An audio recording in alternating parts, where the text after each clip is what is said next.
మనం ఏదైనా పనికిరాని దానిని పురుగుతో పోలుస్తాం. అంటే దానికి అంత విలువ లేదు అని అర్థం.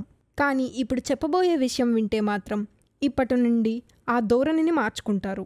ఎందుకంటే ఒక పురుగు ధర అక్షరాల 75 లక్షలు. అదేంటి, పురుగుకు రేటా? అది కూడా అంత ధరనా?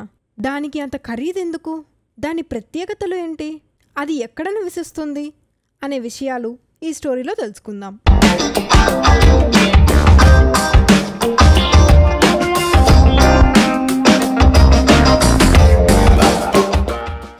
ప్రపంచంలోనే అత్యంత అరుదైన కీటకంగా ఈ స్టాక్ బీటిల్కు పేరుంది.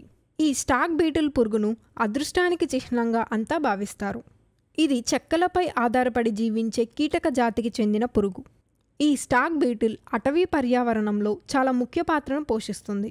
లండన్కు చెందిన న్యాచురల్ హిస్టరీ మ్యూజియం ప్రకారం ఈ స్టాక్ బీటిల్ అనే పురుగు బరువు కేవలం 2 నుండి 6 గ్రాముల మధ్యలో మాత్రమే ఉంటుంది. ఇది 3 నుండి 7 సంవత్సరాలు మాత్రమే జీవిస్తుంది.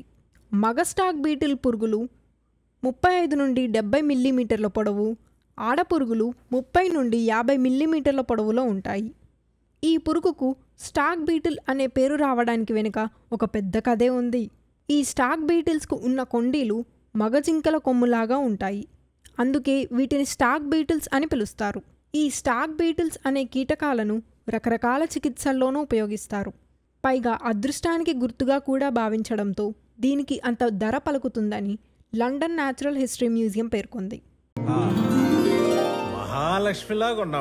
మగ స్టాక్ బీటిల్స్ సంతానోత్పత్తి సమయంలో ఆడ స్టాక్ బీటిల్స్తో జతకట్టేందుకు ఈ కొండీలు పరస్పరం కొడుతూ చిత్రమైన శబ్దాలు చేస్తాయి. ఇక ఈ స్టాక్ బీటిల్స్ కేవలం ఉష్ణమండల ప్రాంతాల్లో, వేడిగా ఉన్న ప్రాంతాల్లో మాత్రమే ఎక్కువగా జీవిస్తాయి. వీటికి చలి అసలు పడదు. ఎక్కువగా అడవుల్లోనే జీవిస్తూ ఉంటాయి. కొన్ని సందర్భాల్లో తోటలు, పార్కుల వంటి జనారణ్య పరిసరాల్లోనూ కనిపిస్తూ ఉంటాయి. ఎండిపోయిన చెట్ల బెరడును ఆవాసంగా చేసుకొని ఈ స్టాక్ బీటిల్స్ నివసిస్తూ ఉంటాయి. చెట్ల నుంచి సాప్ అనే ద్రవాన్ని, కుళ్ళిపోయిన పండ్ల నుంచి వచ్చే తీపి స్రావాలను తిని పెద్ద స్టాక్ బీటిల్స్ బ్రతుకుతాయి. లార్వా దశలో ఈ స్టాక్ బీటిల్స్ తీసుకున్న ఆహారం నుంచి వచ్చే శక్తిపైనే ఎక్కువగా ఆధారపడి జీవిస్తాయి. మొదటి దశలో తన పదునైన దవడలతో ఈ స్టాక్ బీటిల్స్ కలపను చీల్చి తింటాయి.